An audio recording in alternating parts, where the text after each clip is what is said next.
yangi yilda kimdan sovg'a olaman? Bir bor ekan, bir yo'q ekan. Oppoq qorga burkangan bir kichkina shaharda Hadicha degan mehribon qizcha yashar ekan. Qish kirishi bilan hamma joyda yangi yil haqida gaplar ko'paydi.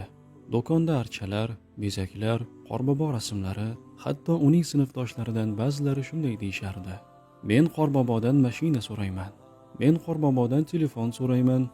Men katta sovg'a olaman." Hadicha esa uyga qaytarkan, ichida savol tug'ildi. Nahotki haqiqatdan ham sovg'ani qorbobo bersa? Uyga kirsa, onasi dasturxon tuzayotgan ekan. "Ona," dedi Hadicha sekin. "Hamma qorbobodan sovg'a so'rayapti. Qorbobo hammaga beradi deb o'ylashyapti.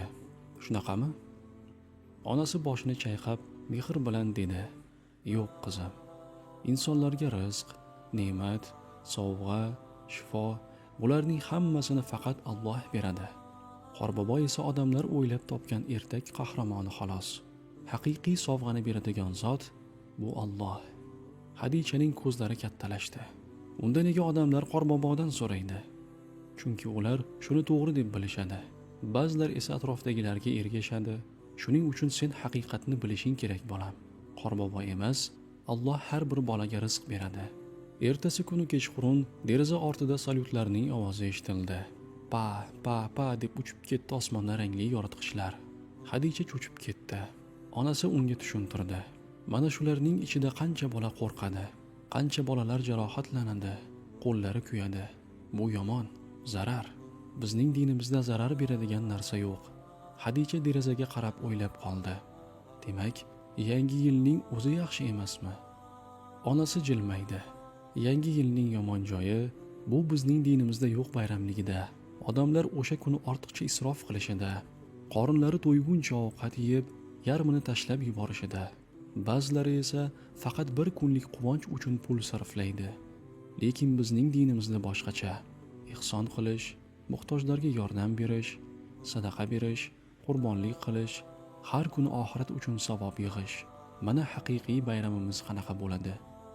Bir kuni Hadicha dadasidan so'radi: "Dadajon, men ham sovg'a olishni xohlayman, lekin kimdan so'rashim kerak?" Dadasi uni bag'riga bosdi. "Allohdan so'ra bolam. Alloh istasang beradi. Agar sen Qur'ondan bir pora yodlasang, men senga istagan sovg'angni o'sha kuni olib beraman. Hattoki katta tort ham olib kelaman." Hadichaning ko'zlari porlab ketdi. "Rostdanmi?" "Albatta. Chunki sen sovg'angni ertakdagi qorbobodan emas, haqiqiy zot Allohdan so'raganing uchun, hamda Allohning kalomi bo'lgan Qur'onni yodlaganing uchun qizalog'im." Shu kundan boshlab Hadicha har kuni kichkina Qur'on kitobchasidan 1-2 oyat yodladi. Har o'qiganida o'ziga xotirjamlik kirar, ichida bir nur paydo bo'lardi. Nihoyat bir kuni u Qur'ondan bir pora yodladi. Onasi va dadasi unga tabassum qilishdi.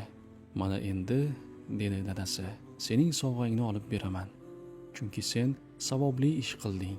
Bu Allohning roziligiga eltadi." Dadasi unga ko'pdan beri xohlagan chiroyli kitobni va katta shirin tort olib keldi. Hadicha tortni ko'rib, quvonchdan sakrab ketdi. O'sha kechasi Hadicha dudoqlarini qimirlatib duo qildi. "Allohim, menga bergan hamma ne'matlaring uchun rahmat. Meni faqat senga ishonadigan, senga suyanadigan insonlardan qil." Va u o'sha kundan boshlab bilar edi. Yangi yilda sovg'a beradigan qorbobo emas, sovg'ani beruvchi faqat Alloh.